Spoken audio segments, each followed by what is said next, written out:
All right, so we are going to spend some time today talking about completing the square, and this method really kind of goes hand in hand with solving by square roots, so I wouldn't call it its completely own method, but some people might, so you might want to call this method 4 or method 3 part 2, but we'll be talking about completing the square, and then there's just one more method after this one called quadratic formula.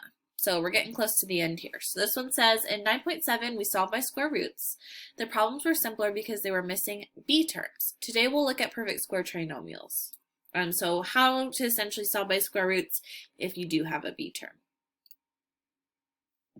So let's look at the relationship between the b and c terms in a perfect square trinomial where a is 1. So if our leading coefficient is 1, we want to decide what's the relationship between our middle term and our last term. And really more specifically, I'm just looking at the coefficient here and here.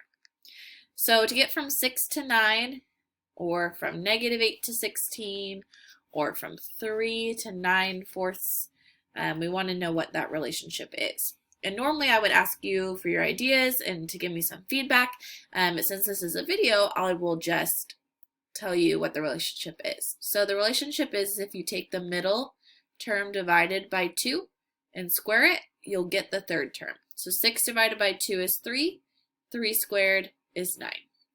Here, -8 divided by 2 is -4, -4 squared is 16. And it might actually be easiest to see on this one since 9/4 is a fraction. 3/2 squared gives us that 9/4. All right, so that's the relationship. It's half the middle term squared to get, so b over 2 squared equals c is what we're generalizing here. But that only works if a equals 1. All right. An expression in the form x squared plus bx is not a perfect square. However, we can add a third term to form a trinomial that is a perfect square. This is called completing the square. So essentially, you're going to have problems that look like this, and they're equal to something over here. So let's say this one was equal to 7, just for example. I can add a term, let me change colors here and here to make this piece a perfect square trinomial. So let's go ahead, and that's what we're calling completing the square. I'm completing the square here to make this a perfect square trinomial, and I have to add it to both sides to keep things balanced. So let's take a look.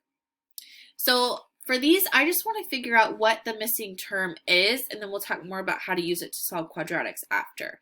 So if I have 12, 12 divided by 2 is 6. 6 squared is 36. If I have -5, -5 over 2, I'm going to leave it as a fraction. When I square that, I'm going to get 25/4.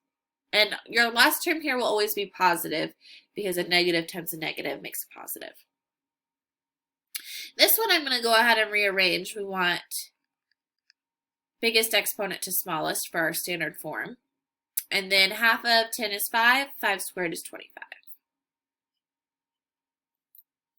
All right, so hopefully you know how to find this third digit because we'll need that in our steps.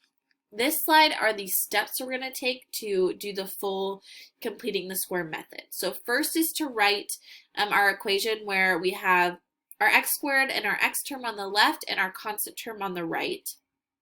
Then we need to find what we need to add to both sides, which is that b over 2 squared, or that missing complete the square term. And then you'll add that to both sides. Then step 4, we'll factor the perfect square trinomial on the left, and then we'll finish out solving by square roots essentially. So at this point, we're just going to go through and do about 6 examples or so you can kind of get the hang of what's going on. But these are the steps we're going to follow. So it says solve by completing the square. So I'm going to go ahead and start by putting some blanks in here. So I need to figure out what would complete this to make it a perfect square trinomial, and I will add that to both sides. So half of -10 is -5. -5 squared is 25. So I'm going to take this 25 and add it to both sides. This is a perfect square trinomial of x minus 5 squared. Okay, this is always going to be x plus your b over 2. So our b over 2 is negative 5. And then negative 9 plus 25 is 16. And now from here, we finished solving these by square roots a couple days ago in our notes. So this is where that 9.7 comes back in. So I will square root both sides. X minus 5 equals positive and negative 4. So that's where we would split it. To x minus 5 equals 4. And x minus 5 equals negative 4. So it looks like I end up with 9 and positive 1 as my two solutions. On this one, before I figure out what I want to add, I'm going to go ahead and move that 15 to the other side. So I'll have x squared plus 16x plus something equals negative 15 plus something. So half of 16 is 8. 8 squared is 64. So that's what I'm adding to both sides. And then my perfect square trinomial will be x plus 8. Half of 16 is 8 squared. And then what would this give us? 49.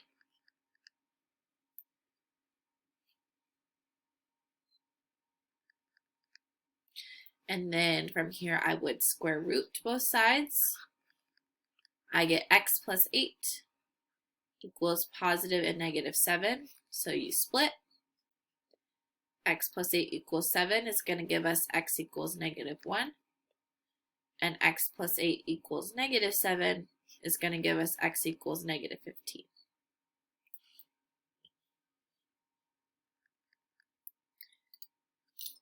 The problems we just finished could have also been solved by factoring, and maybe even solved easier by factoring. So like if we take a quick look at this one, we wanted factors of 15 that add to 16, which were 15 and 1, which would make my x's negative 1 and negative 15 when all said and done. Or here, factors of 9 that add to negative 10 were negative 9 and negative 1, which would give us 9 and 1 respectively.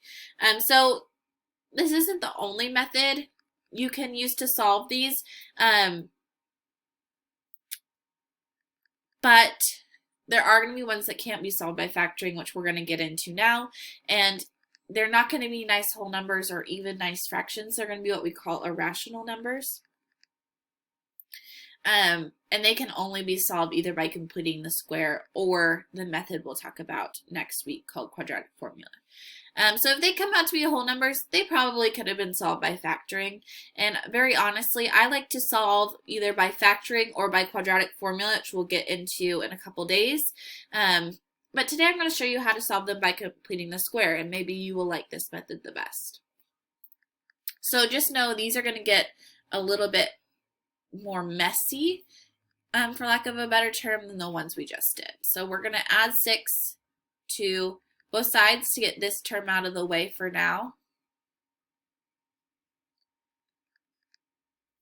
And then I'm leaving a blank for what I need to add to both sides. So half of negative 4 is negative 2. Negative 2 squared is 4. So I'm going to have x minus 2 squared equals 10. And then we're going to square root 10. And we'll go ahead and round to the nearest tenth.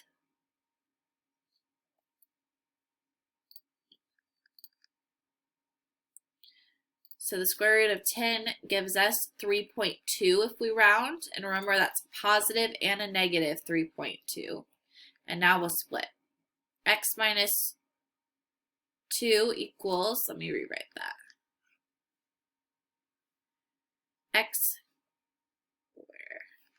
X minus 2 equals 3.2 would give us x equals 5.2. And x minus 2 equals negative 3.2 will give us negative 1.2.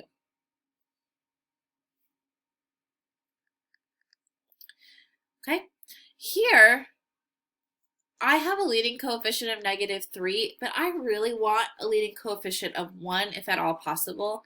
So what I'm going to do is divide this whole thing, every single term, by -3 to get rid of it. So this will be x squared minus 2x minus 3 equals 0, because 0 divided by anything is still 0. And now it's like the one on the left here. So I'm going to start by adding 3 to both sides to get it out of the way. So we have x squared minus 2x plus something equals 3 plus something. And in this case, half of -2 is -1. -1 squared is 1. So I'm adding 1 to both sides.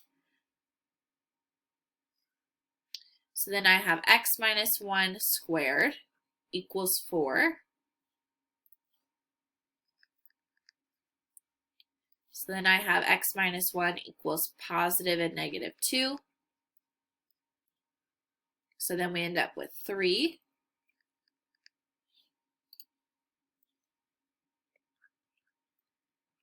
And -1.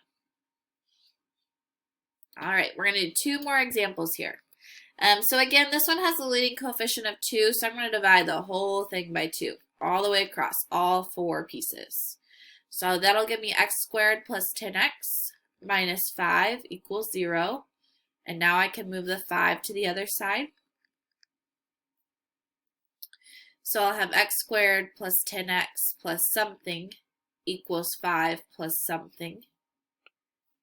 Half of 10 is 5. 5 squared is 25.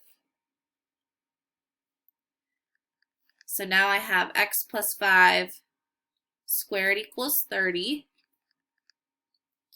Square root both sides.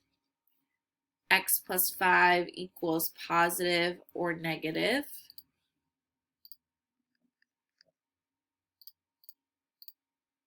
.5 we'll say. So then you split that. X plus 5 equals 5.5 is going to give us 0.5. X plus 5 equals -5.5 will give us -10.5. And then last one here, I do have a negative in front of my x squared. So to get rid of that, I'm going to divide everything by -1. So I'll have x squared plus x plus 1 equals 0. And now I'm going to move that 1 to the other side. So x squared plus x plus blank equals -1 plus blank. And this one, my coefficient here is a 1. So 1/2 squared is 1/4. That's what we're adding to both sides here. So I'll have x plus a half squared equals -3/4. But here, at this step, this is a negative. I cannot square root a negative, so there is no solution. Which is kind of nice because I didn't really want to work with fractions too much anyway. But I cannot square root of negative. That's how I know at this point there is no solution. All right, that's the end of our notes for today. You do have a short Delta Math assignment to work on at this point.